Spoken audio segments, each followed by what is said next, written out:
విషయం అనగానే చాలా మందికి ఒకే డౌట్, ఓల్డ్ రెజ్యూమే తీసుకోవాలా న్యూ రెజ్యూమే తీసుకోవాలా అని. కానీ నిజానికి ఇదంత కన్ఫ్యూజింగ్ కాదు.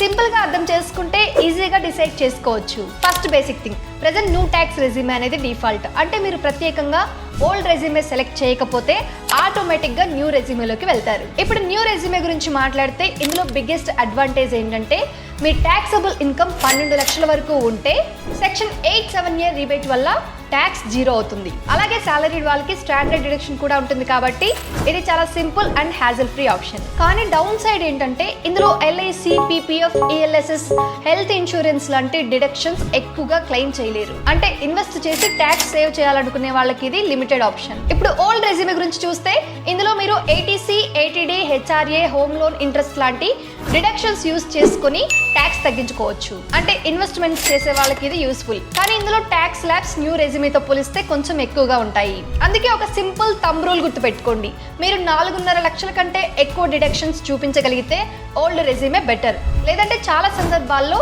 న్యూ రెజ్యూమేలోనే ఎక్కువ సేవింగ్స్ ఉంటాయి. అయితే ఈ రెండిట్లో ఏది బెస్ట్ అనేది ఫిక్స్డ్ ఆన్సర్ కాదు. అది పూర్తిగా మీ ఇన్కమ్, మీ ఇన్వెస్ట్మెంట్స్ మీద డిపెండ్ అవుతుంది. కాబట్టి బ్లైండ్ గా చూస్ చేయకుండా ఒకసారి కంపేర్ చేసి డిసైడ్ చేస్తే అన్నెసరీగా ఎక్స్ట్రా ట్యాక్స్ కట్టాల్సిన అవసరం ఉండదు. ఇది డబ్బు విషయం. స్మార్ట్ గా హ్యాండిల్ చేస్తేనే సేవింగ్స్ పెరుగుతాయి. ఇన్ఫర్మేషన్ మీ అందరికీ హెల్ప్ అవుతుంది అనుకుంటున్నాను. ఒక లైక్ చేసి సపోర్ట్ చేయండి. ఇలాంటి మరిన్ని ఇంట్రెస్టింగ్ అప్డేట్స్ కోసం ఈ ఛానల్ని సబ్స్క్రైబ్ చేసుకోండి.